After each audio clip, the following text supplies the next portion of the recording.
Winnie the Pooh and Tigger too. One morning Winnie the Pooh was on his way to visit his friend Piglet. Although Pooh's head was stuffed with fluff, he was a cheerful fellow. As he walked along through the woods he was humming a song to himself. Pooh did not look where he was going. All of a sudden, someone bounced into him. Pooh found himself flat on the ground. Tigger was sitting on his tummy. "Hello, Pooh," said Tigger. "It's a fine day for bouncing." Tigger helped Pooh get up. "Thank you, Tigger," said Pooh. "I was just thinking it's a fine day for going to visit Piglet." "I was on my way to see Rabbit," said Tigger. "but I will come along with you." And Tigger bounced away. Tigger bounced on ahead of Pooh. He bounced so fast, and he bounced so far, that he bounced right into Piglet. "Tigger!" cried Piglet. "You scared me." "I'm sorry," said Tigger. He helped Piglet get up. "Now I'm off to see Rabbit," said Tigger. "Why don't you and Pooh come with me?" Away he bounced again. Tigger bounced into Rabbit's garden. Rabbit was busy counting his carrots. Suddenly Tigger bounced on top of him. "Hello there, Rabbit," said Tigger. "Tigger, you're a pest." cried Rabbit. When Pooh and Piglet reached the garden, they helped Rabbit to his feet. Rabbit was very angry at Tigger. "Why are you always so bouncy?" he cried. "Bouncing is what I do best," said Tigger, and he began to sing. "The wonderful thing about Tiggers is Tiggers are wonderful things. Their tops are made of rubber, their tails are made of springs. They're bouncy, trouncy, flouncy, pouncy, fella, fun, fun, fun. The most wonderful thing about Tiggers is I'm the only one." By the time Tigger bounced away, Rabbit's whole garden was ruined. Later that day, Rabbit came up with a splendid idea for unbouncing Tigger. He told Pooh and Piglet about it. "We will take him on a long explore and leave him in the woods," said Rabbit. "When we go back to get him next morning, Tigger will not be so bouncy." "That's a splendid idea," said Piglet. "What do you think, Pooh?" But Pooh was sitting in a cozy chair, and he had fallen fast asleep. Piglet poked him. "I think it's a splendid idea," said Pooh, after Piglet told him all about it. The very next day, Rabbit, Pooh, and Piglet took Tigger into the woods. "When we come back to get Tigger tomorrow," said Rabbit, "the bounces will be gone. You'll be a sad Tigger, a sorry Tigger, a rabbit. I'm so glad to see you, Tigger." Tigger bounced farther and farther away. He did not know about Rabbit's idea to leave him in the woods. The three friends found a hollow log. "Quick, said Rabbit. hide inside." They climbed into the log. Tigger soon came back to look for them. "Hello!" he called. No one answered. Tigger stood on top of the log. He called to his friends again. They still did not answer. "They must be lost," thought Tigger, and he bounced away to find them. As soon as Tigger was out of sight, Rabbit, Pooh, and Piglet started home. After a while, they came to a sandpit. "Something is wrong," said Piglet. "I'm sure we passed by here before." "Nonsense," said Rabbit. "Keep walking." Soon they came to the sandpit again. "I believe we're lost. said Pooh. We have been looking for home, but we keep finding this sandpit. Maybe if we start looking for the sand, we will find our way home." "I'm sure I know the way." said Rabbit. "You two wait here and I'll find it." Pooh and Piglet waited for Rabbit. They waited and waited and waited, but Rabbit did not come back. At last Pooh took Piglet's hand. "Let's follow my tummy. said Pooh. Whenever I get hungry for honey, my tummy leads me home." Sure enough, Pooh's tummy found the way.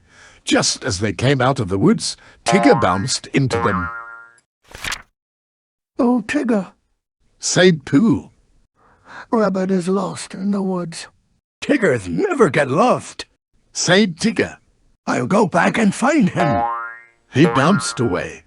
Meanwhile, Rabbit was all alone in the darkest part of the woods. He was very, very lost. Every time he looked around, he felt he saw someone watching him. He heard all sorts of scary sounds. Then Rabbit heard someone creeping in the bushes. Help, Pooh! Help, Piglet! He shouted. Suddenly, he was bounced to the ground. Tigger! Cried Rabbit. I am so glad to see you. Tigger led Rabbit out of the woods. Poor Rabbit! His splendid idea for unbouncing Tigger had not worked out very well. Bright and early the very next morning, Tigger went to Kanga's house. Kanga was busily sweeping the yard. May I take Roo for a walk with me? Said Tigger. Of course, dear. Said Kanga. As Tigger bounced along, Roo rode on his back. Can tigers climb trees? Asked Roo. That's what Tiggers do best. Said Tigger. I will show you. Tigger found a tall tree and he bounced from branch to branch. He bounced up, Ooh, Tigger! squealed Roo. He bounced higher.